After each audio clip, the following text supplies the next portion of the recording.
Hello everyone and welcome back to our channel Info Aviation.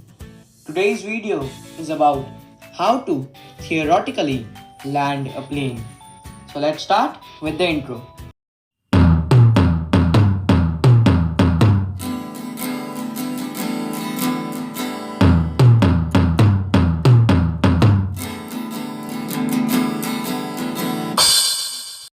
So let us get started. Landing a plane by a passenger or a flight attendant has never happened in the history of aviation. But still, this video shall give you most of the hints how to land a plane. Today's plane is an A320, which is a normal sized plane, a short haul plane, which can carry about 170 passengers. So now, let's start. The descent should be as per the glide slope. What is a glide slope now? Glide slope is about 3 degrees from the runway and the touchdown point on the runway. You all have to always descend as per the glide slope. If you go too low, increase the throttle, and if you go too high, decrease the throttle. That will bring you back onto the glide slope. As soon as you get back to the glide slope, keep the throttle as required.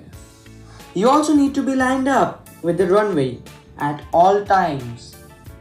If you fail to line up from the runway or lose the glide slope by too much, then you'll need to go around. Go around is a circle of the airport, is when you take a circle of the airport before you try to land again. So now we have checklists that you can see on the screen, and we are going to follow all these checklists to land. So we'll start with the cruise checklist, and from the third part of the cruise checklist.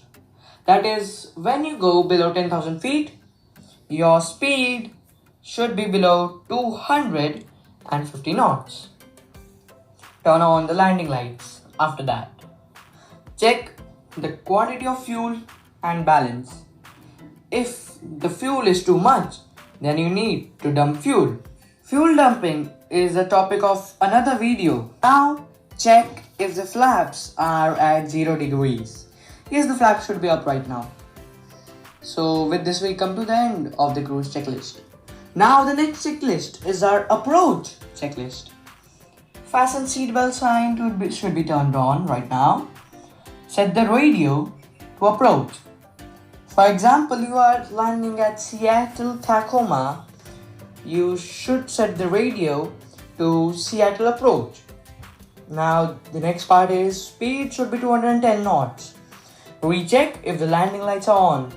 Now also turn on the taxi lights. Arm the ground spoilers. Spoilers will come up as soon as the landing gear touches the ground after you arm it. Set the auto brakes now.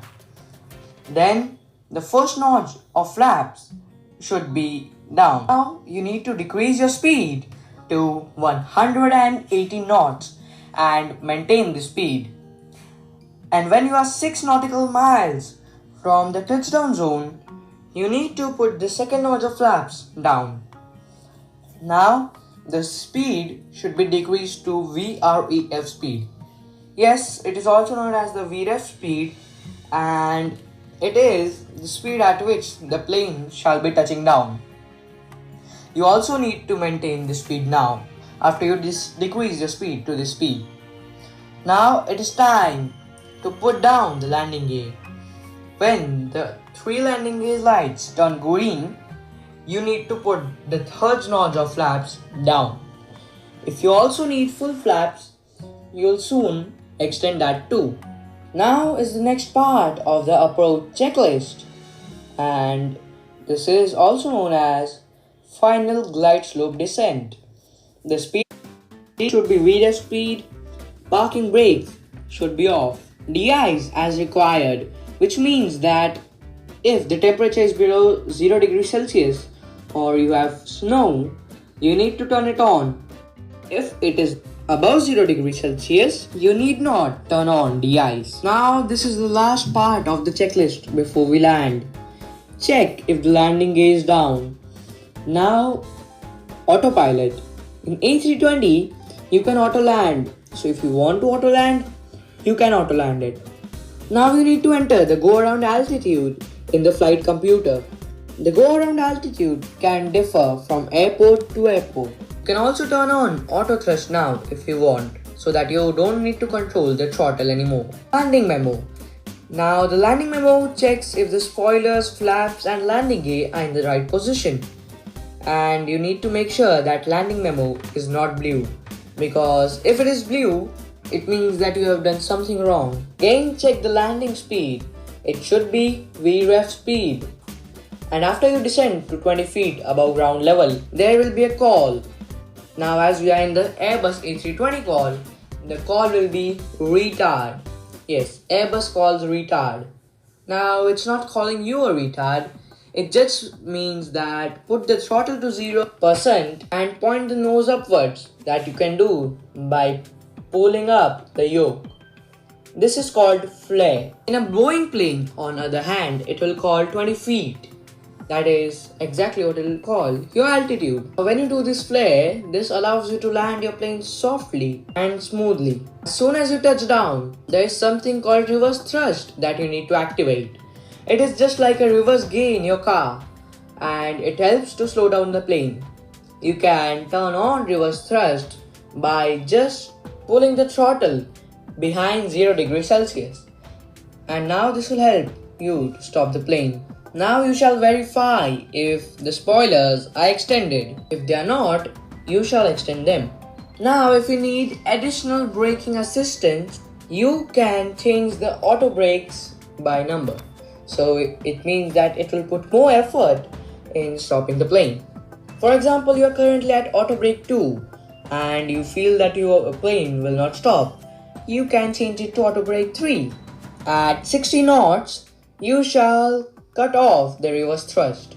That means when you leave the throttle, it will come back to 0 degrees.